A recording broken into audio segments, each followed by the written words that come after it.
utilise ton corps pour aller se foutre dans le péché. Mais j'aimerais te dire ce soir, comme l'Écriture l'a déclaré, l'enfer n'a pas été créé pour des hommes, mais l'enfer a été créé pour les diables, ainsi que ces démons. Donc ces démons de prostitution, ils peuvent être chassés. Ces démons de mensonges, ils peuvent être chassés. Ces démons de maladie, ils peuvent être chassés. Parce que tout ce qu'on appelle maladie, ce sont des démons. Tout ce qu'on appelle coco, sida, VIH, ce sont des démons qui prend le corps des hommes. C'est pourquoi nous vous disons ce soir, regardez la vie d'un homme.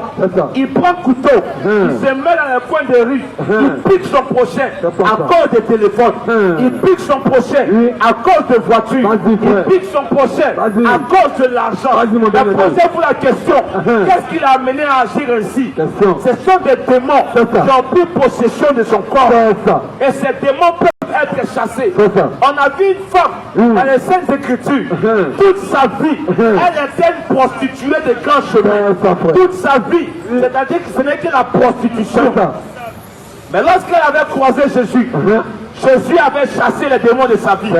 Jésus a ordonné à ces démons de libérer sa vie. On a vu un homme qui était un fou, le fou de Gardara. Il était animé par des légions de démons. C'est-à-dire que toute sa vie, ce n'était que de dormir dans les cimetières. Mais toi, tes démons, ça peut être l'alcool, ça peut être la cigarette, ça peut être la drogue. Tu te poses la question, comment je vais arrêter de fumer? Comment je vais arrêter l'alcool? Mais j'aimerais te dire ce soir, ne t'en fais pas. Il y a un homme qui a dit, il dit, viens tel que tu es. C'est-à-dire avec ta méchanceté, avec ta mauvaise vie. Viens, moi je vais t'échanger. Et cet homme, c'est le Seigneur Jésus-Christ.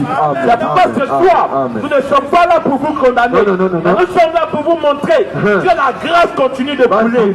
Nous sommes là pour vous montrer qu'à la croix du calvaire, le prix a déjà été payé. Et ce soir, la seule chose que Jésus vous demande, c'est d'accepter ce prix. Donc,